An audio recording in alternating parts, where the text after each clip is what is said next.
Isaiah 40:29, He gives strength to the weary and increases the power of the weak. Those who hope in the Lord will renew their strength. Kahit sa ating kahinaan, ang pag-ibig ng ating Diyos ay mananatiling tapat at hindi kukupas kailanpaman. Ito ang hanging ating nilalanghap, ang ilaw na hindi mamamatay, at ang yakap na kailanman ay hindi bibitaw.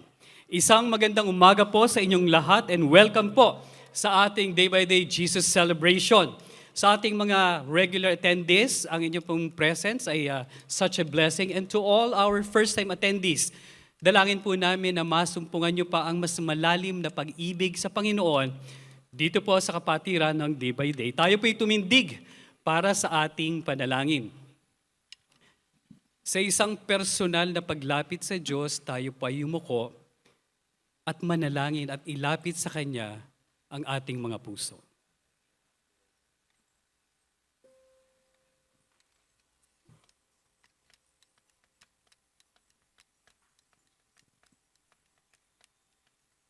Blessed are you, Lord our God.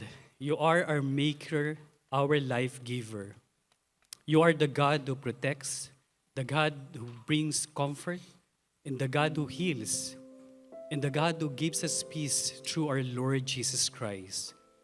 May your name be forever praised in our lives. Diyos aming Ama, maraming salamat po sa umagang ito. Sa inyong kalooban ay tinipon niyo ang inyong mga anak upang makaniig kayo sa spirito at katotohanan. And for this, O Lord, we thank you. Thank you, Father, for giving us your mercy. As we declare your holiness and righteousness, we would like to declare our sinfulness. Umaamin po kami, Diyos aming Ama, sa lahat ng aming mga pagkukulang, pagkakasala, sa aming mga pagkakadapa. Bagamat yung iba'y sinasadya o hindi po namin alam, ngunit kami po ay lumuluhod sa inyong harapan. Tanggapin niyo po kami at pakalinisin sa dugo ng aming Panginoong Hesus. Father in heaven, allow us to bring to you our highest of praise, even our thanksgiving and offering. We pray that we'll be able to give glory to your name. Bless your people, O God. Bless everyone who makes the worship. At sa mahal namin sa buhay na hindi namin kapiling kasama sa mga oras na ito, dalangin namin na sila rin po ay inyong pagpalain. Aming Amang nasa langit, pinupuri namin kayo, dinadakila sa pangalan po ng aming Panginoong Hesus. Psalm 146, I will praise the Lord all my life. I will sing praise to my God as long as I live. All power, all honor, all grace, all glory to you, God Most High. We praise you. Tinataas ka namin, Panginoon, sa lugar na ito, sa buhay namin. Be lifted high. We declare you in our lives, Father.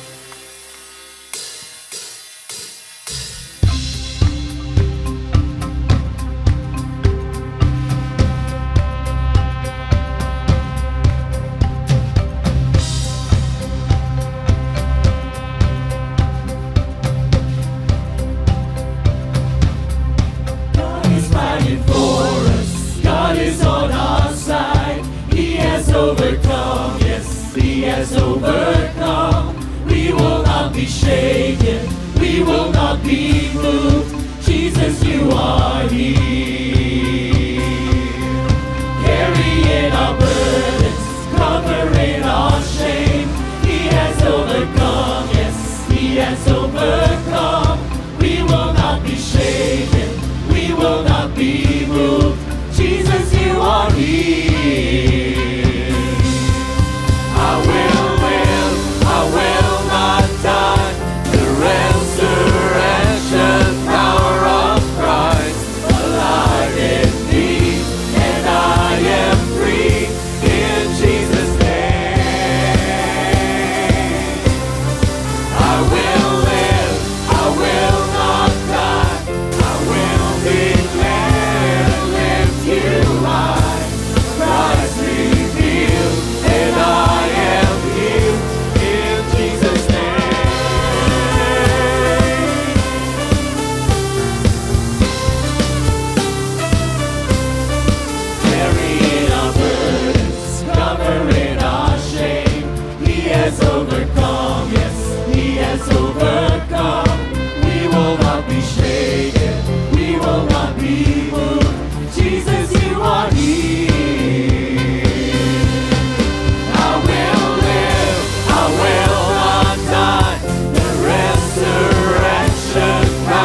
fighting for us, pushing back the darkness, lighting up the kingdom that cannot be shaken. In the name of Jesus, enemies defeated, and we will shout it out, shout it out. God is fighting for us, pushing back the darkness, lighting up the kingdom that cannot be shaken. In the name of Jesus, enemies defeated, and we will shout it out, shout it out. God is fighting for us, pushing back the darkness, lighting up the kingdom that cannot be shaken. In the name of Jesus, enemies defeated, and we will shout it out, shout it out. I will live, I will not die. The resurrection power of Christ alive in me, and I am free in Jesus' name. I will live, I will not die. I will declare and lift you high. Christ revealed, and I am healed. God is fighting for us, pushing back the darkness, lighting up the kingdom that cannot be shaken. In the name of Jesus, enemies defeated, and we will shout it out, shout it out. God is fighting for us, pushing back the darkness, lighting up the kingdom that cannot be shaken. In the name of Jesus, enemies defeated, and we will shout it out, shout it out. God is fighting for us, pushing back the darkness, lighting up the kingdom that cannot be shaken. In the name of Jesus, enemies defeated, and we will shout it out, shout it out. And we will shout it out, shout it out. And we will shout it out, shout it out. Tuloy ang papurit pagsamba sa pangalan, nag-iisang pangalan ng ating Diyos. Purihin ka, aming Panginoon.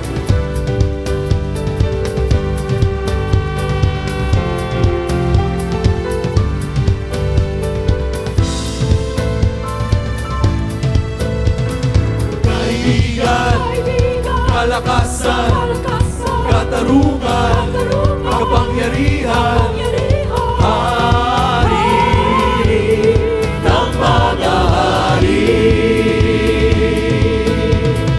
Panginoon, manunubos, kabanal-banalan, tagapagligtas, Diyos ng mga Diyos. Kayo ang paglaw sa amin, tanging patnubay sa daang madilim. Kayo Diyos ang laging kasama, ano mang hirap ay kayang masalubhan. Katuwiran, kabutihan, kahabagan, kapamahalaan, katotohanan at buhay. Katapatan, kagalingan, kaluwalhatian, kataas-taasan, aming buong, aming kanluran.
katarungan, kapangyarihan,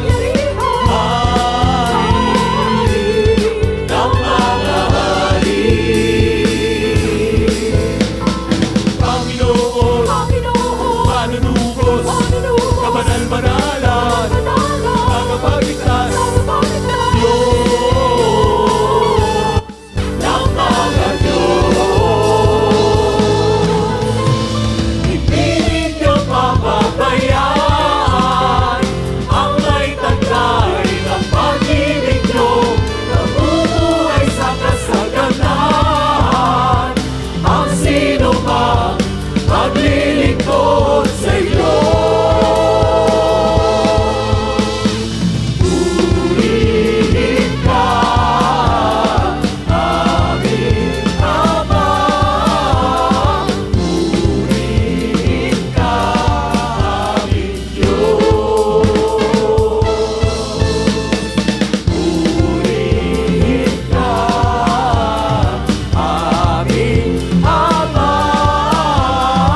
Purihin ka, aming Diyos. Purihin ka, aming Ama. Purihin ka, aming Diyos. Purihin ka, sambahin ka, aming kataas-taasang Diyos. Kami ay narito ngayon, aming Diyos, naghahayag ng aming pasasalamat. Patuloy na lumalapit sa inyong pagmamahal na araw-araw naming nararamdaman. Hindi kami nag-iisa dahil kasama namin kayo, aming Diyos. At nawa sa aming pagtaas sa inyong napakagandang pangalan, naway mas lumalim pa, mas lumawig pa ang pagmamahal ninyo at maibahagi namin ito sa marami pang tao. Aming Diyos, kayo lamang ang aming pinupuri at sasambahin.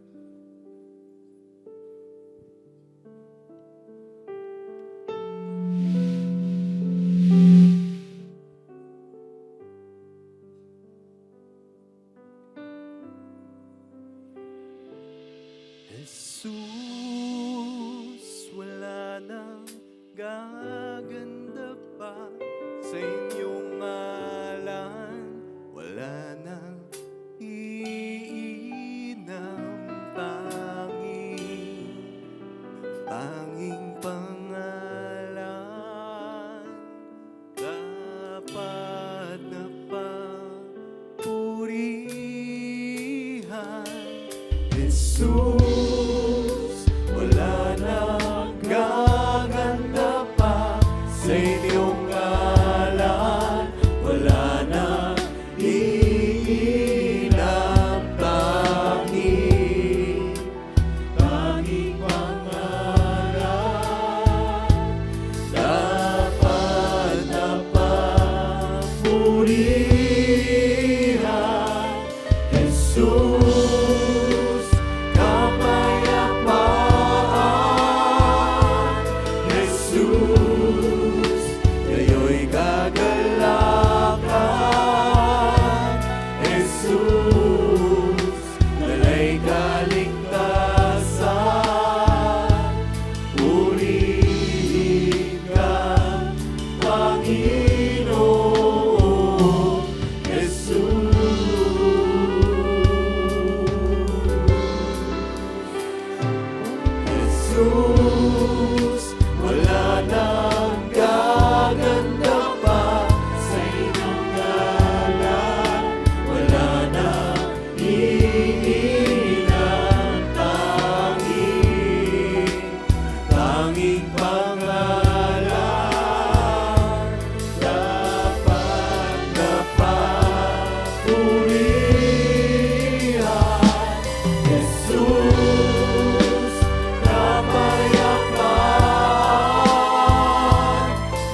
of the invisible God, the firstborn of creation. You are the first, the last, the one who matters most. You are creator, ruling sustainer of all, for you hold it all together. You are the Word of God, the hope for all the world.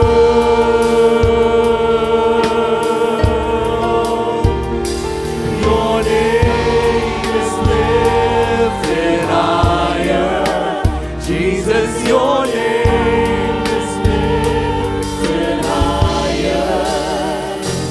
We bless you, Lord, God of the ages, highest of all, we magnify you. Your name will be exalted, exalted.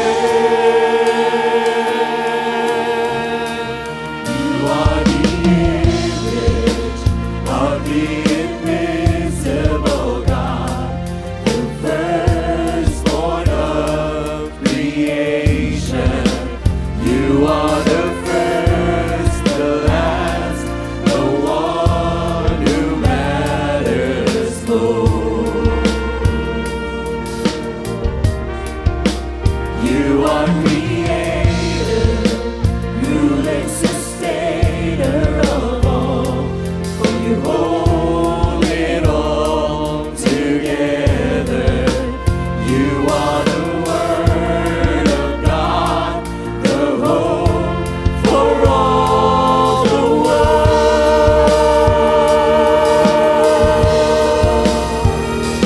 Your name is lifted higher, Jesus, your name is lifted higher. We bless you, Lord, God of the ages, highest of all, we magnify you. Your name will be exalted, exalted. We bless you, Lord, God of the ages, highest of all, we magnify you. Your name will be exalted, exalted. Who can compare? Who can compare to you? To you. Who can compare? Who can compare to you? To you. Who can compare? Who can compare to you? To you. Who can compare? Who can compare to you? To you. We bless you, Lord, God of the ages, highest of all, we magnify you, and your name will be exalted, exalted.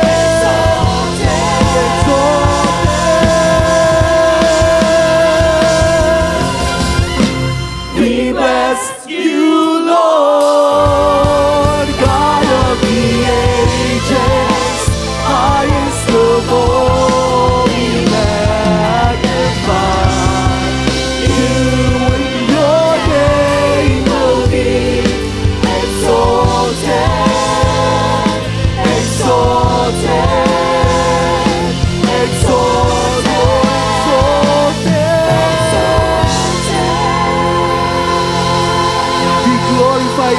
Father. Praise you, Jesus. Aming Diyos, aming Ama, nagpapasalamat po kami sa umagang ito. Nagpapasalamat kami sa pagsamba na walang katulad. Aming Diyos, tanging kayo lamang ang aming pinupuri at sasambahin. Tanging sa inyo lamang ang aming mga puso't isipan sa mga oras na ito. Aming Diyos, gawin niyo pong daluyan ng inyong pagpapala at pagmamahal ang mensahero ninyo. Lahat ng ito, aming dalangin sa matamis na pangalan ni Jesus. Mark 4:35-41. Nang gabing yun, sinabi ni Jesus sa mga alagad, tawirin natin ang lawa. Iniwan nila ang mga tao at sumama kay Jesus sa bangka. Habang sila'y naglalayag, biglang lumakas ang hangin at hinampas ng malalaking alon ng bangka, kaya't halos mapuno ito ng tubig. Si Jesus ay natutulog sa hulihan ng bangka sa ibabaw ng unan. Ginising siya ng mga alagad at sinabi, Guro, wala ba kayong pakialam? Malulunod na tayo. Bumangon si Jesus, sinaway ang hangin at sinabi sa lawa, tahimik, tumigil ka. Tumigil nga ang hangin at nagkaroon ng ganap na katahimikan.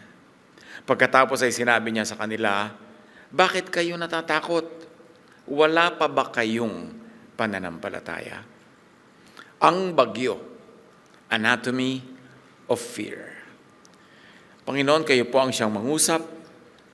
Turuan niyo kaming humalaw ng mga katuruan, mga leksyon sa buhay, sa kasaysayang itong aming binabalik-balikan at hindi maubus-ubusan ng leksyon para sa amin. Kayo po ang magpaliwanag at gabayan niyo kami upang lalo naming kapulutan ng mga maghahalagang aral ang kasaysayang ito. Sa ngalan ng aming Panginoong Hesus at iyong anak, ito po ang aming dalangin. Mark 4:35-48, matapos ang kanilang mga gawain, sabi ni Jesus, let's cross to the east side. Hindi naman sinabi niyang, let's sink to the bottom. Sa simula pa lang, sinabi na niya, magiging ending ng kanilang biyahe na yon. Sabi niya, let's cross to the other side. A storm struck, the boat was about to sink, and Jesus was asleep in the back of the boat, his head on a pillow. He was a vision of serenity, of peace and rest, in spite of what was happening in the weather. In scientific terms, he was a model of neurocoherence, meaning the brain and the heart are in rhythm, magkatugma na ang resulta, kapayapaan, katahimikan, katiwasayan. Sa mga pag-aaral ng neurology, ng psychology, na-analyze nila kung ano ang nagdudulot ng kapayapaan. And this is one scientific explanation, one of the many possible explanations why Jesus was at peace. In general, and the important thing was, Jesus was in deep calm. Kahit na ligalig na yung kalooban ng mga disciples. And more appreciation through the additional lenses of cognitive science, psychology, and even quantum physics could be enjoyed when we look at the miracles, when we look at the deeds, the outstanding deeds of Jesus. Sa heart-brain science, sinasabi, in calm states, the heart sends stable electrical patterns to the brain, resulting in increased clarity, creativity, and empathy. And all of these truths are already clinically useful, being used by psychiatrists, by psychologists, by clinicians to pacify people, to bring them at ease, especially those who are having panic attacks, those who are being anxious and stressful. Meanwhile, sinabi sa Isaiah 26:3, you will keep in perfect peace those whose minds are steadfast because they trust in you. A very spiritual presentation of what we have just discussed clinically. That there is this agreement between the heart and the brain, and so the body is at peace. Tiwasay si Jesus in tune with the Heavenly Father, hindi in tune with the earthly weather. Pagka lagi ka lamang na in tune with the earthly weather, syempre up and down ang iyong emotion, up and down ang iyong kapayapaan or lack of it, dahil paiba-iba ang panahon. Jesus was aligned with the heavenly frequency and energy. Call it the power of heaven. Jesus was positioned to command, to recreate earthly physical realities. Why? Because sa loob siya ay matining. Payapa, tahimik, kalmado, steady ang kanyang kalooban, kaya kaya niya ring patahimikin at payapain ang labas galing sa kapangyarihan na nasa loob. Spiritually, this is explained, and now even through the use of science and even quantum physics, this could be better appreciated. In quantum terms, Jesus resonated with the heavenly creative source. So physical reality responded in order. Sa ating paghahangad, sa ating pagtatangka na lalo pang maunawa ang mga hiwaga na tinatawag, ay ating ngayong sinasanggunian ang mga available knowledge, the technology, science, and advances in research make available to us. Walang naiiba, lumilinaw lang yung dating puro hiwaga lang at hindi maipaliwanag. Jesus tells believers that they could do the same if they believed, if they received heaven's power. Nakakapagtaka kasi, bakit sabi ni Jesus, ito mga ginawa ko, magagawa nyo, mahihigatan nyo pa. Paano yung mechanics? How can that happen? How can that be done? At atin ngayong sinisikap magkaroon man lang kahit konting siwang ng liwanag para mas maunawa natin yung mechanics, how the believers could be enabled. Thankfully, the sciences are giving us more tools to understand the mechanics. Sabi ng Mark 11:23, truly I tell you, if anyone says to this mountain, go, throw yourself into the sea, tulad ng sinabi ni Jesus doon sa bagyo, tumahimik ka. Pareho lang yon, inuutusan yung kalikasan. And does not doubt in their heart, but believes that what they say will happen, it will be done for them. Alam ng lahat na sinabi ito ni Jesus.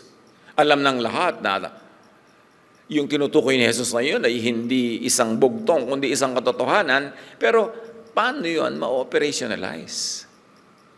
Sabi niya, kung nananalig kayo, hindi kayo natitinag ng alinlangan o pagdududa, utusan niyo ang bundok na yan na tumalon sa dagat at gagawin niya. So, maniniwala ba tayo doon? And at the same time, hindi naman tayo maniniwalang kaya natin gawin? Paano nangyayari ang mga bagay na ito? John 14:12, whoever believes in me will do the works I have been doing, and they will do even greater things than this. Ang laki ng homework natin, ang laki pa ng assignment, kasi ang dami-dami pang ginawa ni Jesus na ni kalingkingan na hindi natin nagagawa. Pero sabi niya, you will do even greater things than this. In other words, napakarami pang dapat malaman para matupad ang ganitong mga pangyayari na magdudulot sa atin ng kapayapaan, kapangyarihang spiritual over physical matter. Mark 4:38, his disciples woke him and said, Teacher, don't you care that we are about to drown? Habang payapa yung loob ni Jesus, sila naman gulong-gulong ang kalooban at takot na takot. At understandable naman. Dahil talagang sinisiklot-siklot ng alon yung kanilang bangka, halos mapuno na ng tubig ang kanilang bangka sa dami ng pumapasok at tumatalsik na tubig. Siyempre, ang natural na mangyayari kung hindi ito matigil ay lulubog nga sila. Let's take a look at the neuroscience and psychology of fear. The sciences, the knowledge, all belong to God. And the more we know and use them, the more we will understand how to do godly things. Fear narrows attention to perceived threats. Kumikitid ang paningin ng natatakot. At ang natititigan lang niya ay yung kinatatakutan at nadadagdagan pa yon ng kanyang guni-guni. Fear magnifies perception of danger. Na-focus na lang sila sa drowning. Kita nyo, dahil sila'y natatakot, nawaglit sa kanilang diwa. Ang sabi ni Jesus, let's cross to the other side. Hindi naman sinabing, let's sink to the bottom. Pero dahil natakot sila, nalimutan nila yon. Ang taong pinagaharian ng takot ay maraming nalilimot. Unang-unang nalilimutan yung mga pangako ng Diyos. Unang-unang nalilimutan, practical wisdom and knowledge na sa Diyos din naman nang gagaling. Nagpapanik, nalilito, lalong nagkakamali-mali ang diskarte sa buhay. Fear reduces activity in the brain center for logic and empathy. And this is already proven by science. Pag natatakot, nababawasan ang logical thinking at pati ang pagiging mahabagin at maawain sa kapwa to the point na pag natatakot, nagiging sobrang makasarili to the point na mang-aagaw sa kapwa. Bunga yan ng takot. Nalimutan ng mga disciples that they will cross the lake. Fear causes imbalance in judgment. Katulad nun, ginising at sinita pa si Jesus. Yung natutulog na Jesus, ginising, binulahaw nila, at sinabi pa, wala ka bang pake? Nalulubog na tayo. Marami rin sa mga natatakot, nawawalan ng mga pangingimi, nawawalan kumisan ng respeto. Mga anak na natatakot magutom, mawalan ng allowance, mawalan ng pera, nagiging sometimes disrespectful kahit sa magulang. Dahil yung takot nila for self-preservation ang nangingibabaw. Ganon din sa mag-asawa, pag natatakot na si Mrs. na mauubusan na ng budget, nagiging masungit na kung ano na pinagsasasabi, at ganon din naman possibly yung husband. Kaya laging sinasabi ni Jesus, fear not. Sisirain ng takot ang inyong character. At pag takot ang naghari sa inyo, sisirain ang inyong dynamics, ang inyong mga relationships. Fear produces attentional bias, focusing only on negatives. Distorts interpretation. Fear externalizes responsibility. Inilalabas sa iba ang sisi at pananagutan. Pag natatakot na, sisihan na. Maraming mga pamilya, mga tao, magkakaibigan, pag nagsisimula ng matakot, magsisimula ng magsisihan, magturuan. Fear seeks someone else to blame. Tulad doon, sabi na, don't you care? Malulunod na tayo. So kung tayo yung nalunod dito, kasalanan mo yan kasi ikaw nagayang sumakay tayo dito. Fear overrides reason. Kaya napakalaking spiritual project to overcome fear. Or to not let fear overcome you. Ang takot ay nagpapakitid, nagpapababaw, nagpapalabo ng isip. Panic blurs faith. Kahit sa ating mga pang-araw-araw na buhay, pag nagpapanik na tayo, lumalabo ang ating pananalig. Ang pagtanggap na ang Diyos ay hindi nakakalimot. Kaya Diyos ko, bakit nyo kami nilimot? Papagalitan na ang Diyos, magtatampo na sa Diyos pagka hindi natupad ang mga gusto. Kasi naiiba na ang diskarte. Cognitive narrowing suppresses trust and reflection. Ganyan din sa interpersonal relationships. Pag naghahari ang takot, unang nababawasan ang pagtitiwala sa kapwa. Kahit pa nga sa magulang, sa anak, sa asawa, sa kaibigan. Panic causes the disciples to misread Jesus' calmness as neglect. Don't you care? Nakahiga ka pa dyan, natutulog ka pa, nakasandal ka pa sa una, nagginhawa mo, lulubog na tayo. So, ang tingin nila sa kapayapaan ni Jesus ay pagpapabaya. Teacher, don't you care? Sabi nila. Panic causes the disciples to mistake calmness for abandonment. Parang, iniwan mo na kami, pinabayaan mo na kami, at marami sa atin, ganun ang sisihan. Our idea is that we are being abandoned dahil lang natatakot tayo.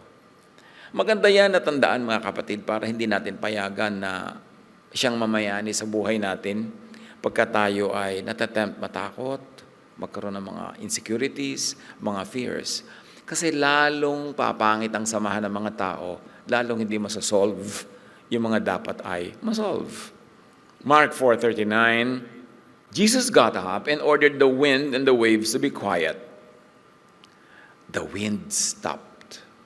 gasgas na kasi tayo sa kwentong ito eh. So hindi na natin sobrang na-appreciate. Imagine, the wind stopped.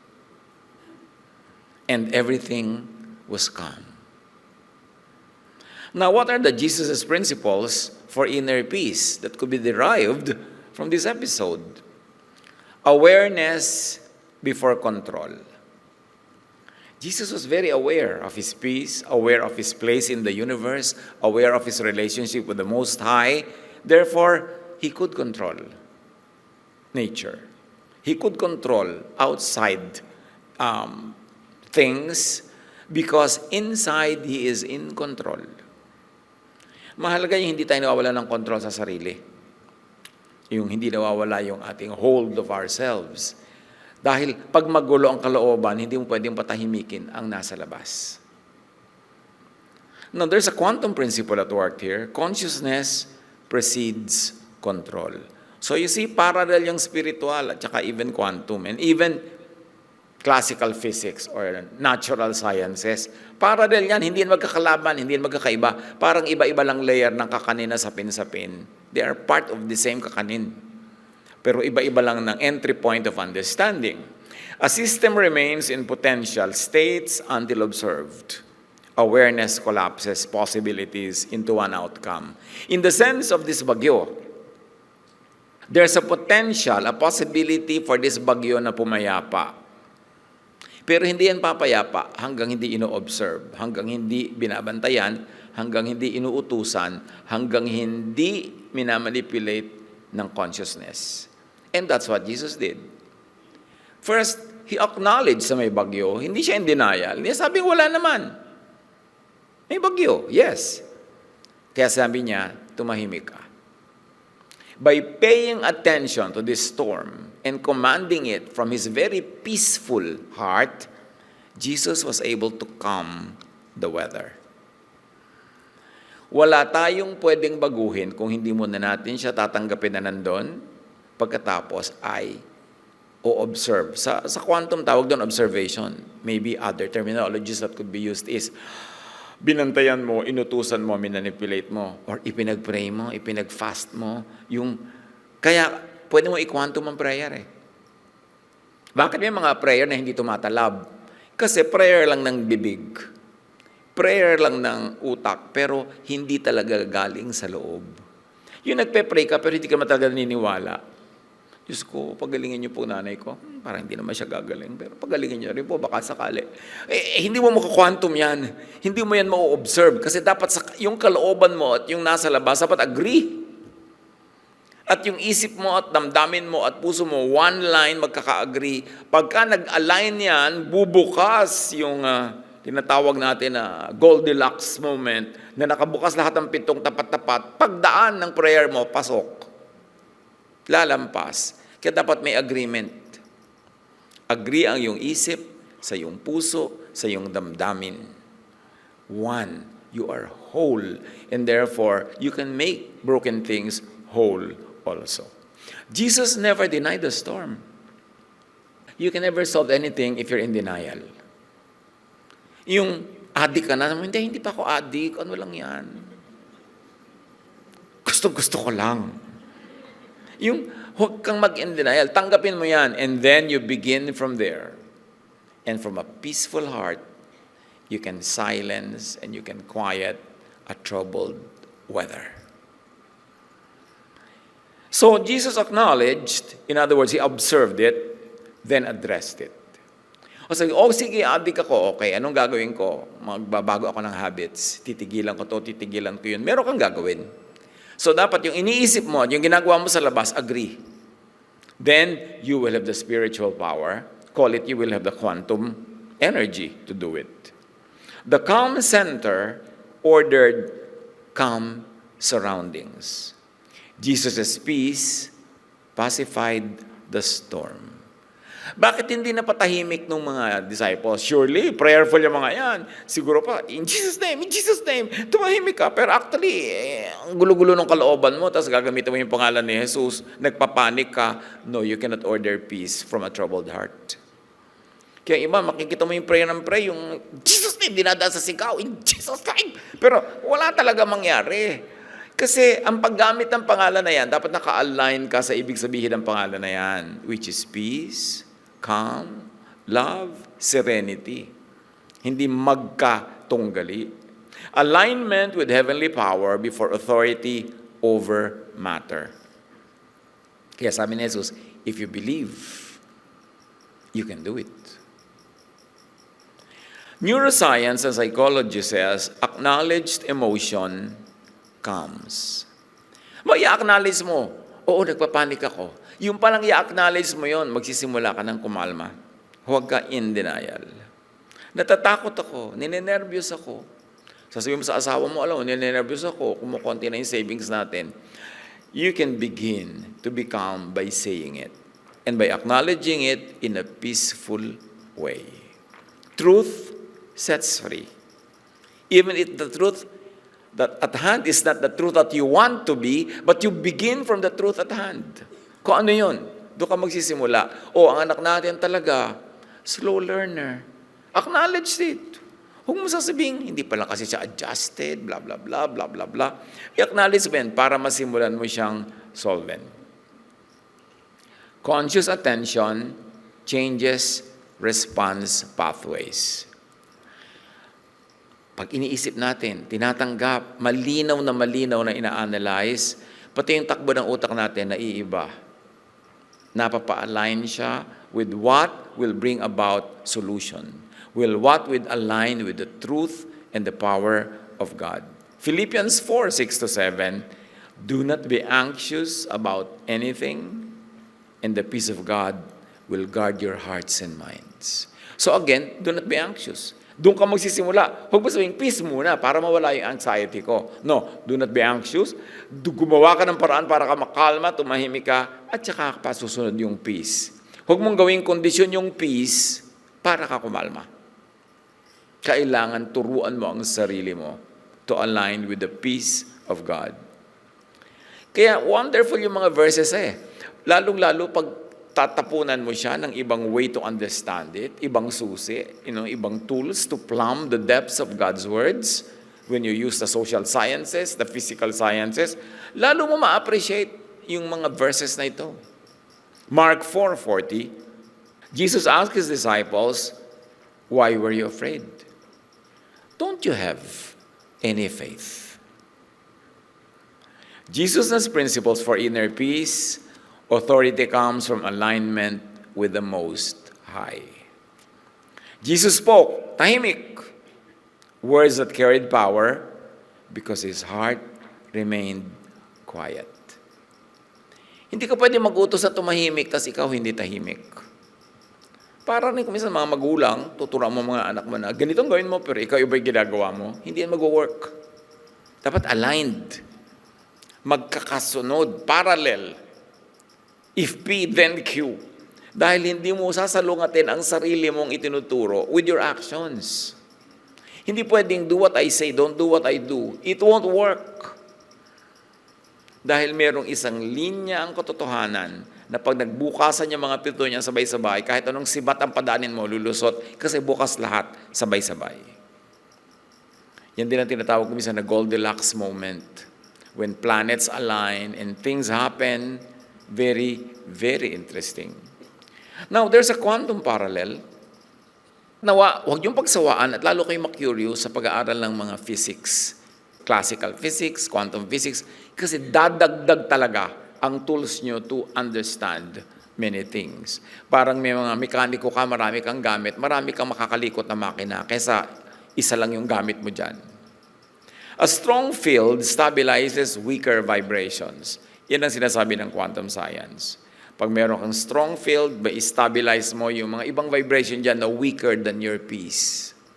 In other words, the calm observer influences chaos into order. Kaya napakalaking gift sa isang pamilya, sa isang grupo, sa isang community na may mga taong kalmado. Kasi yung calm nila can quiet the noise around. Ma-overcome yun ng ganong spiritual power. John 5:19, the Son can do nothing by Himself. He does only what He sees the Father doing. So merong source. Merong source yung ganong power. And even the Son says it comes from the Father. Tayo naman, it comes from Jesus, which comes from the Father. May source. In neuroscience and psychology rather, coherence refers to harmony between heart, rhythm, breath, and brain activity. Kaya kasama sa therapy ang breathing. Nakakita na ba kayo ng mga therapy sa breathe, breathe. Pag kami nagpapanik, kalma, hinga, hinga. Kasi yung paghinga na nakatama sa pagsabay sa tibok ng ating puso at naka-align sa ating brain activity will bring peace. Kaya tayo sa ating salita, napakahalaga ng hinga. Buntong hininga. Di ba pag may problema ka, parang bumubuntong hininga ka kasi sa pag-release mo ng hininga na yon, na-align yung mga rhythm ng iyong katawan. Kaya kailangan mo rin ng pahinga. Sa therapy, kahit sa lamas, sa panganganak, kasama yung breathing. Now, science is beginning to connect spirituality and scientific principles for our benefit. At si Jesus, nakapahinga. Rested siya. Therefore, he could give rest to the people around him who are bothered. Mag-isip tayo na isang very practical application yan. Ministry natin magpahinga. Para pag tayo'y payapa, pwede tayong daluyan ng kapayapaan tungo sa ibang naguguluhan. Member ka ng family, duty mo ring magpahinga para hindi ka laging ngarag, tapos laging mainit ang ulo mo, lagi kang galit, gulo ang dinadala mo sa dynamics. Kailangan merong nagpapahinga. Duty yon. Hindi lang yon pagiging makasarili na magpahinga. Kasi pag nagpapahinga tayo, nare-recharge tayo spiritually, even physically. And then we are able to minister. And you know why? Because you cannot give what you do not have. You cannot give peace unless you have it. So ipinaglalaban natin, sinisikap na mapayapa, tumahimik ang ating loob. Kung hindi man para sa sarili, alang-alang sa mga tao sa paligid na maaaring magkaroon ng kapayapaan through our ministration. A calm, coherent state produces greater emotional regulation and decision clarity, allowing influence over chaotic environments. Kaya ang mga decision makers, mas lalong dapat nagpapahinga. Nagtataka ba kayo kung bakit ang mga executive ng mga maraming company ay maraming privileges? Magbakasyon, mag-golf, mag-member ng mga health club, kung ano-ano. Aside from, baka sila ang nagbigay sa kanila ng sariling privilege sa yon, may ibang purpose pa yon. Kasi ang mga decision makers, mas payapa, mas tahimik, mas makakagawa sila ng mabuti para sa lahat. Dahil sila ang decision maker. Kaya hinahayaan natin sila magpahinga, mag-rest. Basta meron silang trabaho at may production. Importante yun. Pagka ang mga head of the family, sobrang pagod na pagod, laging arag na garag, laging nalilito, ano ang pangunguna na gagawin nila sa kanilang mga pamilya? Kaya nung araw, yung mga matatanda natin sa mga bahay nung araw, may mga balkon, tapos may silyon, yung rocking chair, yung tomba-tomba, yung mga matatanda lagi nangunguyakoy, uugoy-ugoy, nare-relax sila noon. Pag nagbigay sila ng mga salita, puro katalinuhan, puro mga magaganda, kasi kalmado. Merong psychology ang even pagduduyan at paglangoy. Lahat yan, magkakakonekta ang katawan, ang espiritu, ang kaluluwa. In Scripture, Jesus' authority arose from perfect alignment. His inner peace reflected his oneness with the Father, which John 14:10 essays. Calm, centered consciousness can stabilize disordered energies. Kaya kung kayo may family member, kaibigan o workmate na napapansin nyo lagi siyang disoriented, laging disaligned, laging diskarel, laging gulo-gulo, masikapin niyo maging payapa para kayo ang daluyan ng kapayapaan patungo sa Kanya. Pag nakausap niyo, napayuhan, o nakasabay niyo man lang magkape, dadaloy ang kapayapaan niyo. Hindi pwedeng hindi yun dumaloy kasi magkakaroon ng osmosis. The movement of something, of energy, from a point of high saturation to a point of low saturation. Lilipat at lilipat at lilipat yon. Ang tanong, anong inililipat natin sa ating kapwa? Baka naman, ang tahimik niya, nung nakatabi kayo, nagulo. Ang lumipat na kuryente siya ng mga kuryente natin. Meron tayong pananagutan sa isa't isa. Imagine what one member's calm could do to a magulong pamilya or group. A strong field stabilizes weaker vibrations.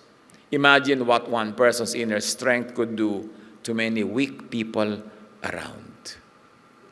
The calm observer influences chaos into order. In other words, the peace of Jesus empowers His word and calms the storm. Ganun ba tayo? Yung ating kapayapaan will calm the storm around us. Kaya hindi natin dapat pinupuno every waking hour with activity. Kailangan may pauses, may quiet time, may quiet moment para tayo kalmado. A calm person quiets a troubled room just by entering it. Mararamdaman nyo yun. If a person is spiritually powerful and charged, pumapasok pa lang sa room, napapayapa na yung mga energies doon. Meron man baligtad. Pagpasok niya, nakuryente ang lahat. Dahil yung energy niya napaka-negative. So dapat yan talaga sinusuri. Mark 4:41, now, they were more afraid than ever. Sabi ni Jesus kasi, tumahimik nga yung bagyo. Tapos sabi niya, wala pa ba kayong pananalig? Now they were more afraid than ever and said to each other, who is this? Even the wind and the waves obey him. But the point is this, not who is he, but who are we by the power of Jesus? Sabi ni Jesus, all these things I did, you can do. If only you believe. Kaya yun ang homework. How to develop this faith to the point that you can move mountains. O kahit mga, kung ano na lang yung mga maliliit na bagay muna sa simula.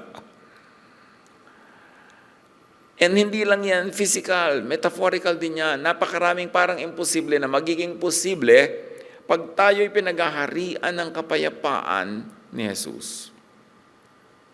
Now, itong ating paulit-ulit na binabasang kwentong ito, this is not just a story of the weather. It's a story of the mind. The mind ng disciples at mind ni Jesus. So parang may bagyo. Pero ang tunay na kwento ay yung bagyo sa loob ng utak ng mga disciples at yung calm weather sa loob ng puso ni Jesus. Yun ang tunay na kwento. Nasa labas, sa tubig at sa hangin ng bagyo. Pero nasa loob, sa puso, sa isip, based on the senses, ang takot. Pwedeng bumabagyo sa labas, sa ilalim ng bangka, sa paligid ng bangka, pero hindi ka matakot sa loob. Kasi iba yung loob mo sa labas. At ipinakita yun ni Jesus. Pwedeng may bagyo na tulog ka. Pwedeng takot ang lahat, pero hindi ka takot. Pwedeng nakakatakot ang labas, pero hindi ka natatakot. So it's only a matter of, where is your heart? What is the situation of your mind? So it's not the presence of danger that should affect you, but the presence of God. It's not the absence of danger that should make you peaceful, but the presence of the Spirit of the Lord in your heart. Dapat nating i-define, mga kapatid, yung loob at labas. Okay, ito ang nangyayari sa labas, pero ikaw ang pwedeng kumontrol ng nangyayari sa loob. Okay, inaaway ka ng kapitbahay mo, nasa labas yun eh. Pero ano ang nangyayari sa loob mo? Magagalit ka rin ba? Papayag ka ba? Makikipag-away ka ba? Tinutukso ka, tinetempt ka, niyayaya ka, nasa labas yun. Pero ang kwento is, anong nasa loob mo? Kasi pag hindi mo pinayagan yun sa loob mo, hindi yun papasok. Hanggang labas lang yun. Because binigyan tayo ng Panginoon ng kapangyarihan to be in control of our spirit. Kaya lang yung iba, they abandon the control, they give it up, kaya mukhang wala silang control. Pero meron. Ipinangako yun. You exercise that power. Okay, may temptation sa labas. Nasa labas yun. Hindi yun pwedeng pumasok pag hindi mo papapasukin. Tulad nung bagyo, hindi naman pumasok sa puso at loob ni Jesus.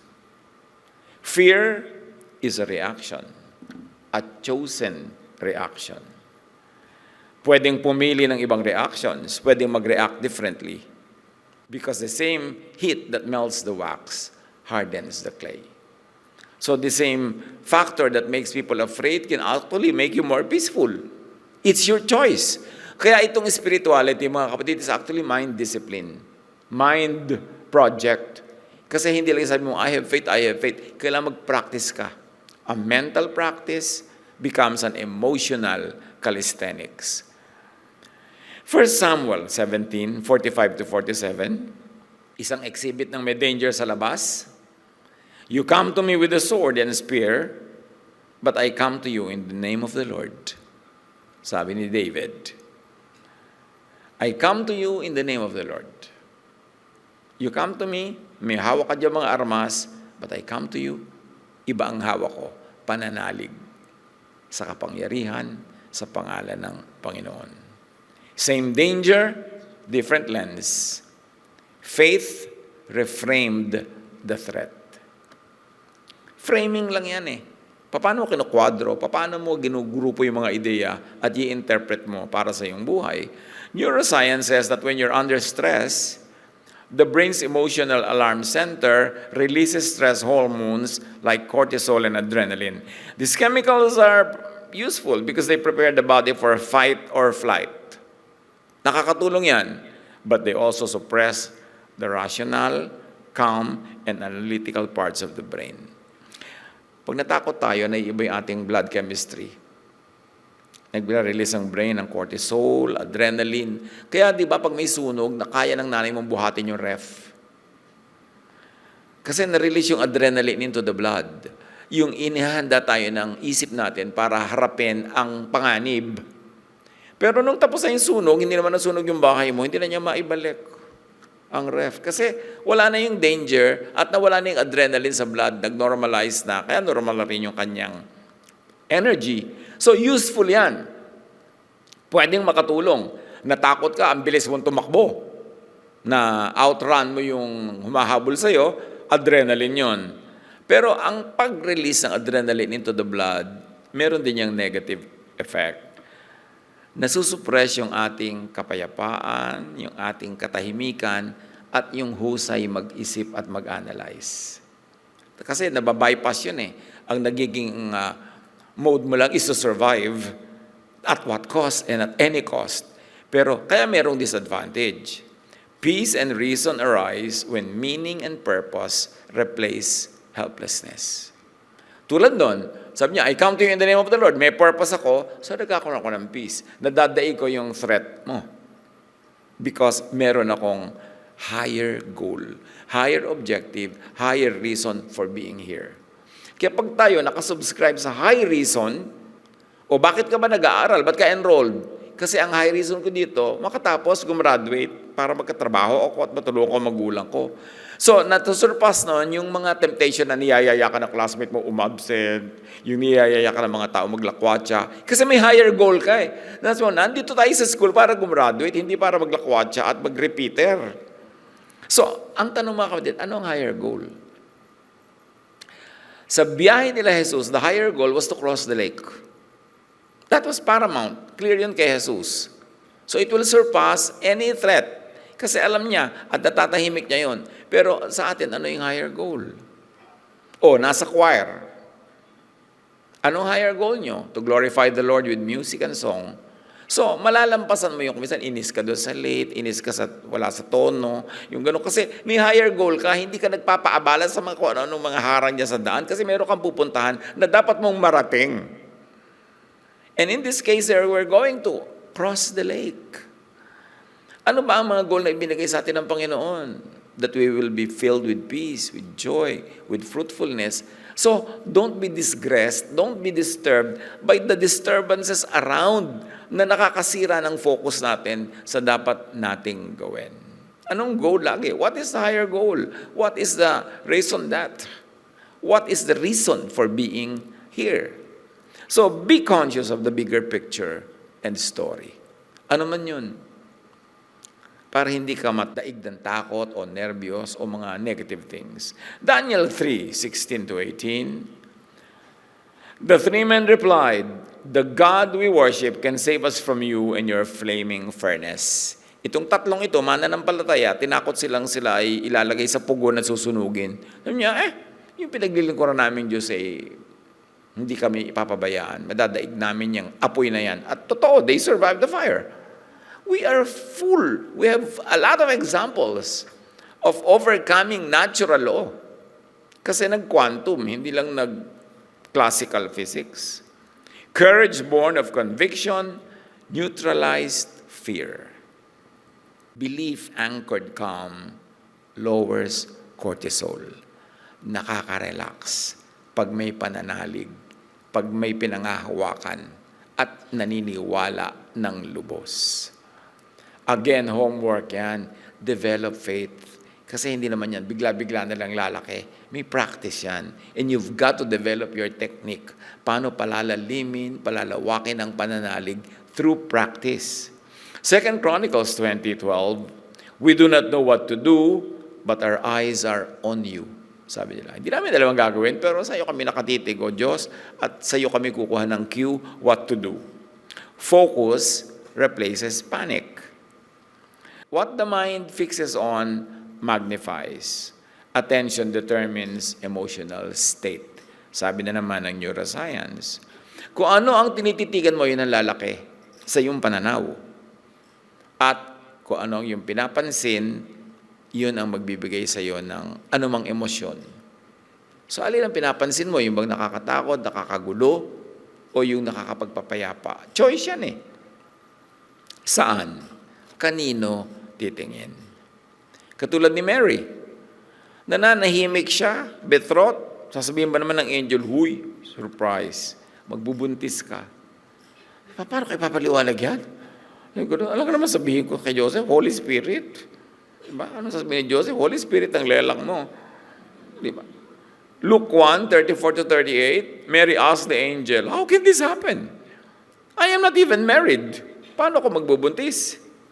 The angel answered, nothing is impossible for God. Mary said, well, I am the Lord's servant. Let it happen as you have said. Hindi niya naiintindihan how it would work. Pero sabi niya, well, kung yan ang gusto ng Panginoon, let it be. Mary transformed uncertainty into surrender. And this is one of the most important things we have to learn in life, mga kapatid. There are things, powers, that we simply have to surrender to, especially if you know that it is godly power. You may not understand, you don't have to understand, but when you surrender, it gives peace. May mga bagay na tinatanggap na lang, pero pinipili, hindi lahat. Pero may mga bagay na hindi mo naman mababago, nandiyan talaga, and you have a very high probability that it is God's will for you, tanggapin. Para ka mapayapa. Tigilan ang pakikipaglaban, pakikipagtunggali, dahil walang mangyayari. Kaya mga matatanda, lalo sa Laguna, may sinasabi sa hayain na. Surrender. Yun talagang, hindi ka na mabayad-bayaran ang utang nitong kumare mo, surrender. Anong gagawin mo? Aawayin mo siya, hahabulin mo araw-araw, hindi ka rin mabinabayaran. Mas matatahimik ka na. Okay, surrender at ipa sa Diyos. Remember, hindi lahat sinasabi ipa sa Diyos, pero meron na alam mong mas may advantage na let go. Hayaan na. Surrender to it. Because acceptance activates calm. Peace follows consent. There are times na mas mahalaga yung peace kesa sa ano paman. May kapatid ka ang gulo-gulo, inaagaw ang piano, na kulang-kulang na ng teklado dahil yun ang pinamana ng nanay mo. Hindi naman siya papayag na sa'yo mapunta. Peace follows consent. Sabi ko, sige sa'yo na. Doon ka matatahimik. Kasi may katahimikan na matatanggap mo lang sa pagpaparaya, sa pagbibigay. Kasi ayaw mong ibigay, hindi ka naman natatahimik. Ano ba talaga mahalaga sa'yo? Piano o peace? You've got to decide. Kaya sabi nga nila, hayain na. May mga ganon. Marerelax ka. Pag marunong ka mag-apply ng hayain na, siyempre, dapat may wisdom ang pag-apply niyan. Pero meron talagang sa pagsasabi mong hayain na, ikaw ang nag-benefit kasi magiging payapa ka. Matthew 26:39, not my will, but yours be done. Even Jesus did that. Sabi ni Jesus, Ama, sana huwag nila mangyari ito, lahat ng crucifixion na ito, lahat ng mga ito. Pero sabi niya, but then, not my will, but yours. Nag-surrender. May surrender na ginawa. Okay, let it be. And then, naging payapa siya. Up to his dying breath, payapa siya. Ipinapako siya, sabi niya, Father, forgive them for they know not what they do. Hindi siya naggalit, hindi niya sinisi yung pumapako sa kanya. Kasi somewhere along the line, tinanggap na niya na yun ang mangyayari. Payapa siyang sumuko sa kalooban ng Ama. Kaya all the way, peaceful siya kahit anong pain ang nangyari. The disciples saw waves and panicked. The faithful see the same waves and anchor in divine presence. Faith is a decision made moment by moment. You cannot choose the storm, but you can choose the response. Hindi natin napipili ang lahat ng nangyayari sa buhay natin, pero napipili natin kung paano tayo magre-respond. Kung paano tayo magre-react. Yun, within our power. The lake is also our mind. Ang tahimik na isipan ay pwedeng guluhin na alalahanin, takot, guilt, pressure, doubt, etc. Nagsimula silang mamangkatahimik yung lake overnight or just over time, and very quickly na iba yung weather. Ganon din ang mind natin. Pwede ang tahitahimik, tapos biglang may kakaukaw, may gugulo, may takot. But how will you respond? Be in command of your spirit. Overthinking, sabi ng psychology, triggers fight or flight. The body acts as if in danger even when safe. Ang mga nag-overthink, yung over-worrier, kahit hindi sila in danger, yung body nila nakaposition as if they are facing danger. Therefore, sila is stressed. Therefore, nagre-release ng adrenaline, ng cortisol into their blood, which actually, in the long run, is harmful. Useful lang yun. Pag bigla kang kakainin ng leon, bigla ka napatakbo, may adrenaline ka. Pero yung lagi kang on adrenaline kahit wala namang danger, lagi kang nag-overthink, lahat na lang, pinoproblema mo, isip ka ng isip, actually, nagkakaroon ng cortisol ang blood mo. You are on a very defensive state, which is harmful to health. Peace is lost. You feel anxious or reactive. In this neurobiological moment when stress hijacks reason, the brain's chemistry literally changes how you think and see. Kaya pag overthinker ka, nagiging over-selosa ka din, nagiging masyado kang mapagbintang, yung you see ghost in every shadow, magkarami kang dahilan para matakot, para manggulo, nasisira kasi ang disposition. Proverbs 12:25, ang pag-alala ay nagpapabigat ng puso, ngunit ang mabuting salita ay nagpapasaya. So huwag lagi mag-alala at huwag lagi magbigay sa kapwa ng alalahanin. Yung nananahimik yung tao, nagkakape-kape, o kakape-kape ka dyan, may bagyo. Anong gagawin ko? Hindi ako magkakape dahil may bagyo. So, minsan meron tayong ganun nagugulo natin yung kapwa na hindi naman kailangan, yung hindi naman necessary, ginugulo mo yung tao, bihira-bihira na makaagaw ng oras ng katahimikan, guguluhin mo pa.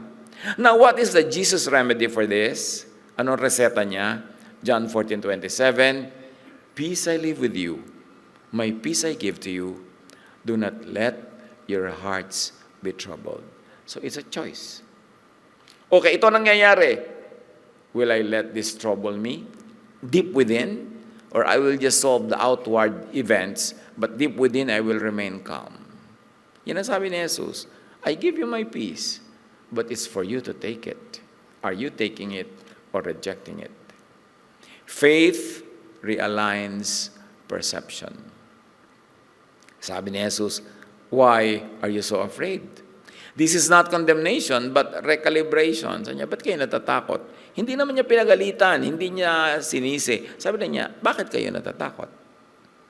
At dahil itinanong niya yon, pwedeng reviewin ng mga disciples, oo nga ba, bakit nga ba kami natatakot samantalang si Jesus hindi natatakot? Di ba, dapat sa kanya tayo kumuha ng cue?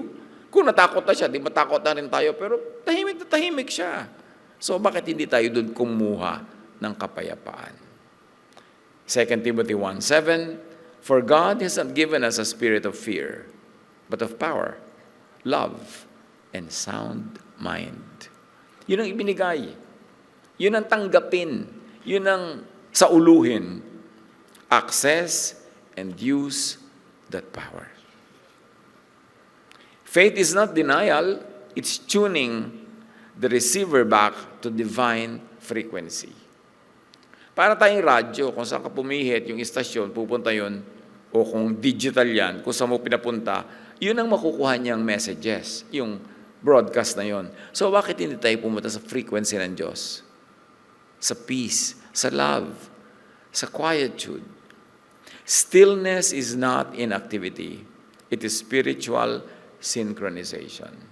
Pag nananahimik ka, nagko-quiet time ka, quiet ka lang dyan, actually, nare-recalibrate mo yung espiritu mo para magtono, kumbaga sa radyo, na-fine-tune mo para doon ka sa istasyon ng Diyos mapatapat. Stillness is strength. Psalm 46:10, be still and know that I am God. Isaiah 30:15, in quietness and trust shall be your strength. Yung matining ang loob, tahimik, payapa, hindi panik ng panik, hindi nagmamali-mali, hindi nagpapanik at naggugulo agad, doon nakakakuha ng kapangyarihan mula sa Panginoon. Tahimik dapat. In still states, sabi ng neuroscience, the brain's coherence spreads to the body. Pulse, breath, and thought align. How to calm the inner lake? May lake sa labas, may lake sa loob. How to calm the inner lake? Pause before reacting. Don't react, overreact, and instantly react. Breathing slows the heartbeat and restores brain clarity. Pag humihinga ka, bumabunto hininga ka, nagpapahinga ka, bumabagal ang tibok ng puso. Yung pala, pag bumabagal ang tibok ng puso, huwag naman tumigil, yung babagal lang. Nare-restore ang brain clarity. Mas lumilinaw ang pag-iisip. So, magdahan-dahan, magpahinga. Psalm 131:2, I have calmed and quieted my soul.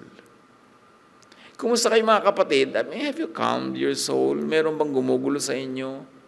Na kahit tahimik ka, nakikipagkwentuhan ka, pero ang layo-layo ng isip mo dahil nga, nando ka nakapokus sa gumugulo sa iyo, nag-overthink ka ba? Learn from this story of the storm. The peace of Jesus that calmed the storm is available to us to calm our storms. But believe and rest your body, quiet your nerves, so that the energy of heaven will flow into you. Hindi magpo-flow into you ang energy of heaven kung kayo parang static o kaya para kayo diyang grounded. Kailangan tahimik. Napakalaking pandaraya sa atin na lagi tayong ginugulo, ninenervyos, tinatakot, pinagmamadali. Kasi yon ay naging dahilan para hindi natin matanggap ang kapayapaan. And name the wind. What wind blows around you? Name it. Are you afraid of scarcity? Are you afraid of not having enough money to meet your obligations? Are you having fears about health, about sickness? Name it. Then acknowledge it and conquer it in the name of the Lord. Identify the emotion. Pwede mo sabihin, I'm angry. Sa mga psychologists, pinapa-encourage siya yung sabihin sa'yo ano bang nararamdaman mo? Sabi ng counselor, I'm angry. Because when you acknowledge it and give it a name, that's the first step to controlling it, to putting it under control. Pwede mo sabihin, I am afraid. Pero pag in denial ka, natatakot ka, pero hindi ka nagpapahalata, kumukulo ang loob mo doon, pero payapa ka sa labas, magkaiba, hindi magkatugma, therefore walang magaganap na healing. Naming begins taming. sabi ng psychology.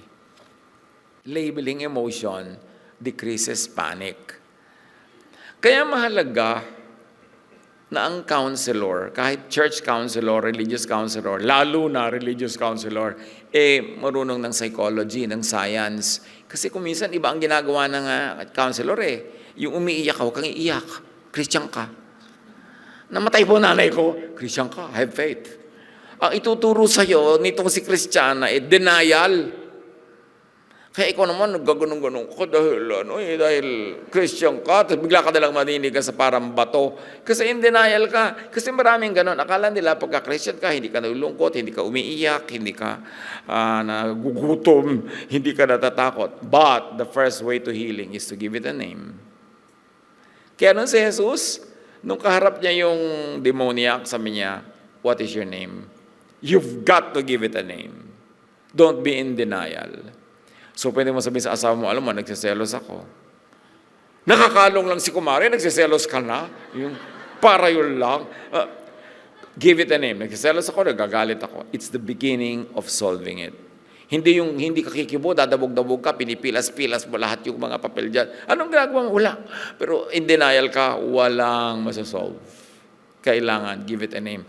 That's why it's important for us, mga kapatid, to encourage a climate of safety, that you are a safe place and people can actually give names to their feelings, to their fears, at matutulungan mo sila. Hindi yung pag nandyan ka, iibahin nila kasi nakaka-discourage maging tapat o totoo in your presence. No, one of the greatest gifts that we could give to others is a safe place. That you are a safe place na pwede sila magtapat, magsabi, and give their issues a name. Recenter on the divine presence.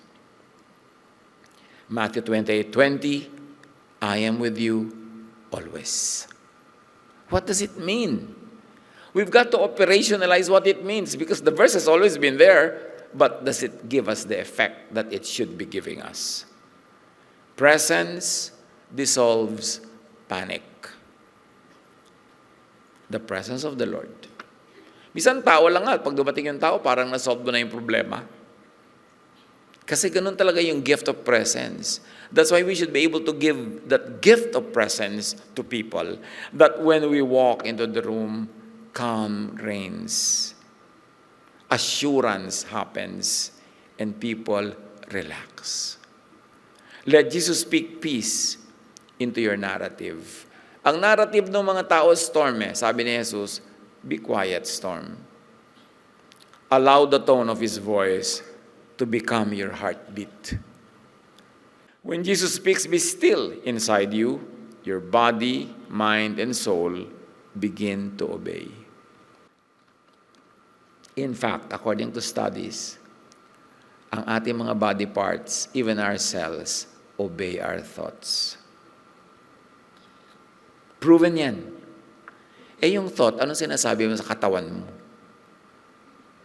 Sinasabi mo bang matakot ka, nervousing ka, stress ka? Kasi our body parts obey our thoughts. Kaya mahalaga yung discipline of the mind. Huwag laging, wala tayong pera, kapos, kulang. Yung wow, ang laki ng bahay nyo, hindi, ang liit. Yung, ang sarap naman ng handa mo, konti nga So, mamaya, papaking ka ng pagkain. Sa susunod, konti na lang talaga, wala ka ng pera. Dahil, konti pala, ha? Nakikinig sa isip natin, sa sinasabi natin, sa paniniwala natin, ang nature. Kaya sa umagang-umaga pa lang, meron lang isang nalaglag na tasa, sabi mo, sira ng araw ko. Talaga, curse mo na yung buong araw mo dahil lang doon. Dahil susunod sa'yo yung araw.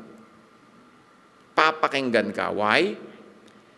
Because we have the spiritual power, the God-given power that we should use correctly. Si Jesus sabi niya sa storm, be still, be still. Ikaw, ano sinasabi mo sa paligid? Kailangan bless. Bless your children. Bless everybody. Kasi susunod yan. And there was great calm. Sabi ng Mark 4:39. True calmness begins not when waves stop, but when fear stops interpreting every wave as disaster. Hindi lahat ng wave ay disaster. Stop interpreting that way. Hindi lahat ng mga pangarap mong hindi natupad, curse, pwede yun na blessing. Kasi dapat pala talaga hindi matupad kasi kung sa kanod dadalhin. May mga parang kabiguan na actually pala ay tagumpay. Don't call every wave a disaster. Because when you do so, susundin ka, magiging disaster nga. Ito ang napakatagal ko nang ipinagigiitan sa ating mga mananampalataya. How to operationalize the wonderful works of what we call miracles. How we can bend nature according to the will and power of God for us. How we can command matter to obey our spirit, our thought, and how we can even control our body, even our health, our well-being by controlling our thoughts. Because the storm is outside, it should not be inside. And when you are peaceful inside, you can calm the storm outside. The sea will always move, but you can always rest because Jesus is in your boat and in your heart and in your mind. Turuan niyo po kami, Panginoon, to internalize this reality that it's not the storm outside, but Jesus inside our hearts that should command our peace, that should command our behavior and our attitude. Ituro mo sa amin ang mga napakaraming magagandang bagay na pwedeng matutunan sa kwentong ito, especially when seen through the lenses of the sciences, through the lenses of other knowledges and other disciplines. Ipakita mo sa amin, Panginoon, that the Jesus on that boat that calmed the storm is the same Jesus inside our hearts that can calm the storms. Magbulay-bulay tayo, mga kapatid. Bigyan ng personal application ang napakagandang mga aral mula sa kwentong ito.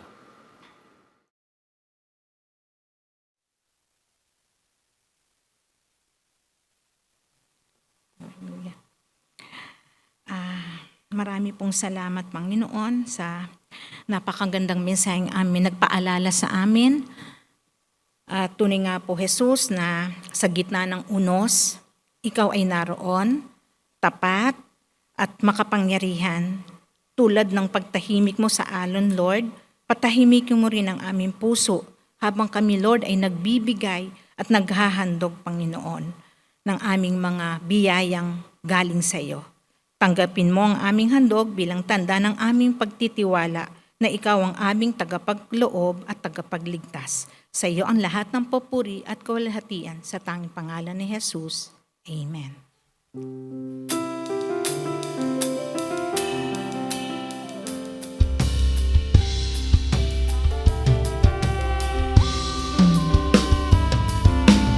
Aming mga kamay, naghahandog tanging alay, mula sa puso ko'y digit, salamat na hatid. Upang salita nyo ay palaganapin, mapalawak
puso ko'y tingin sa salamat na hatid upang salita niyo ay palaganapin ang makalangit na gawain. Ang tinig na umaawit, mga papuri ang inihahatid, salamat ang sinasabi, kagalakay walang patid. Sayang ibinabalik ang mamiyayang galing sa langit, tunga ng mayaman inyong pag-ibig. Ang aming alay, O Diyos, ay tanggapin. Handog na pinakamahirap ang aming dadalhin. Lahat ng ito'y sa inyo rin ang galing, nakalaan tuusap inyong gawain. Ang aming alay, O Diyos, ay tanggapin. Handog na pinakamahirap ang aming dadalhin. Lahat ng ito'y sa inyo rin ang galing, nakalaan tuusap inyong gawain.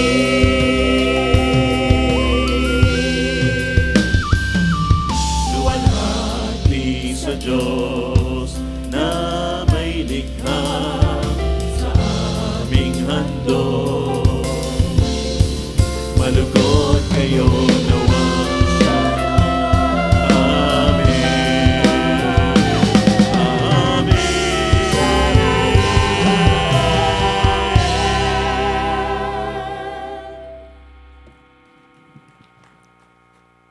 Ang katatapos pang mensahe na binahagi ni Kuya Ed ay may pamagat na Ang Bagyo, Anatomy of Fear.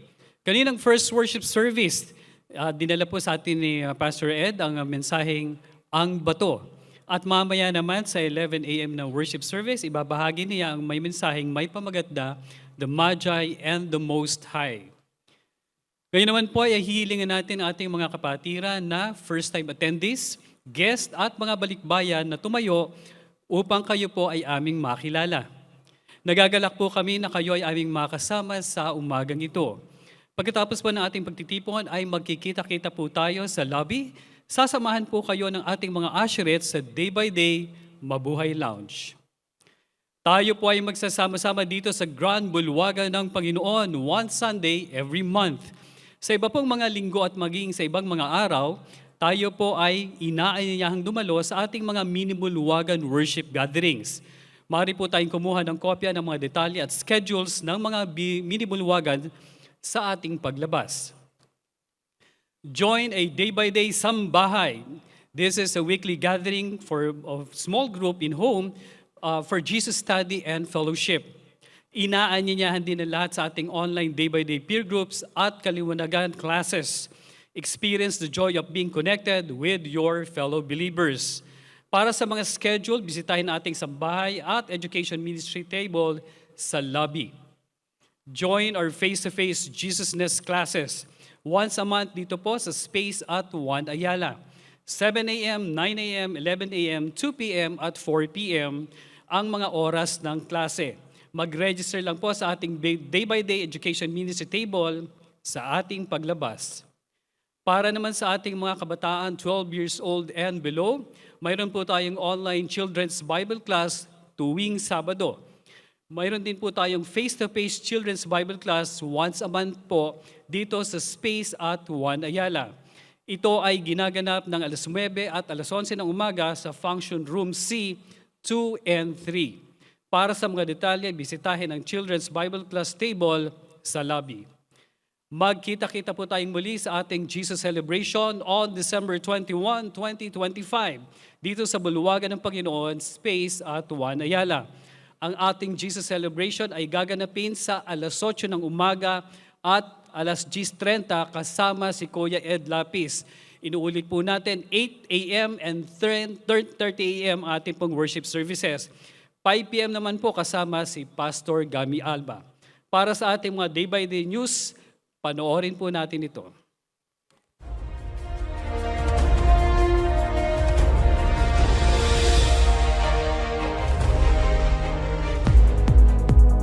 Noong October 12, 2025, sa pangunguna ng ating Day by Day Cares Ministry, katuwang ang Day by Day Kalamba, tayo ay nagtungo sa Kalamba, Laguna upang magbigay ng libreng serbisyo sa mga kapatiran doon.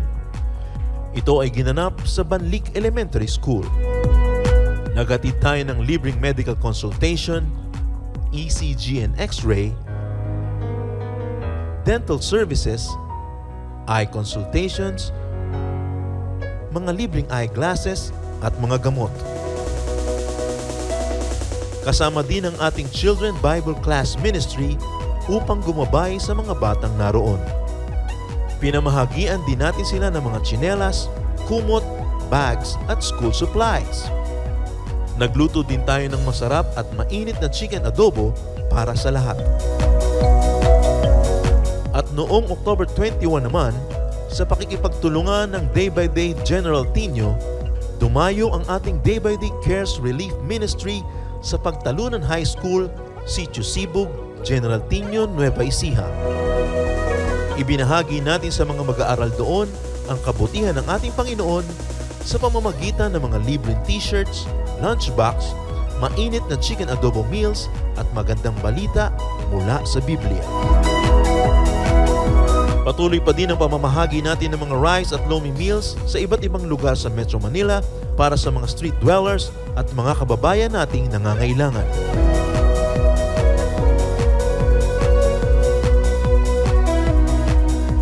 Purihin ang ating mapagmahal na Diyos.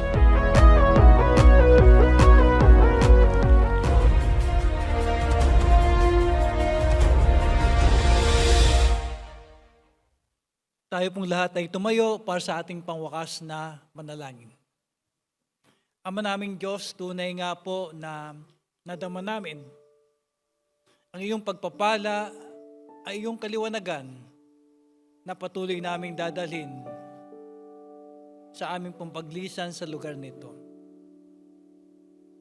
Mga kapatid, sa saglit ng ating pananahimik, personal tayo lumapit sa ating Diyos.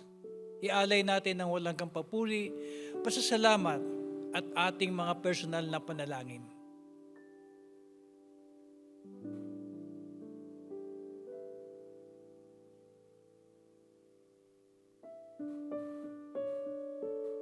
Salamat aming Diyos, sapagkat patuloy mo pong binubuksan ang aming isipan, patuloy mo pong pinapagaan ang aming mga karamdaman, ang aming daladala, Panginoon, sa umagang ito, lalong-lalo na po yung aming pag-aalala, takot at pangamba sa bawat bahagi ng aming buhay.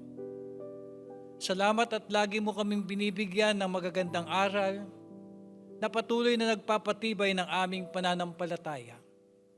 At higit sa lahat, salamat sa pag-andyan ka, anuman ang aming hinaing, anuman yung aming kahilingan, handa ka pong magbigay at higit pa sa aming pong nais makamtan sa bawat araw ng aming buhay. Sa aming paglisan, Panginoon, dalangin namin, patuloy mo pong patadagin ang aming pananampalataya. Patuloy mo pong palakasin, Panginoon, ang aming pong paglapit sa inyo.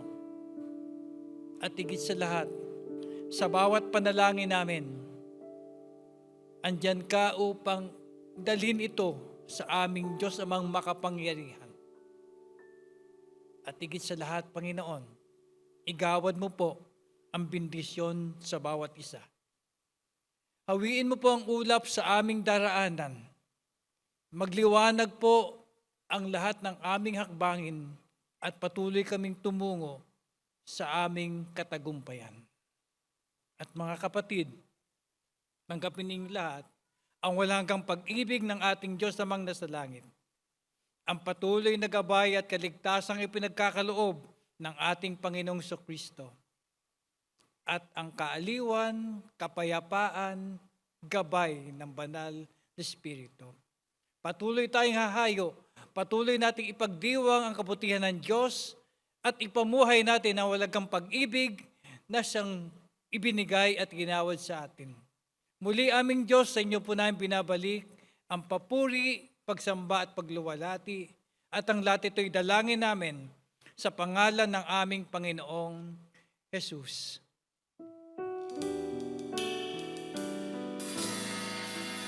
Ang kapayapaan ng Panginoon at ang Kanyang biyaya'y makamit na tunay sa ating paglayo sa pag-iwalay. Pag-ibig ni Kristo sa atin ay mahimlay.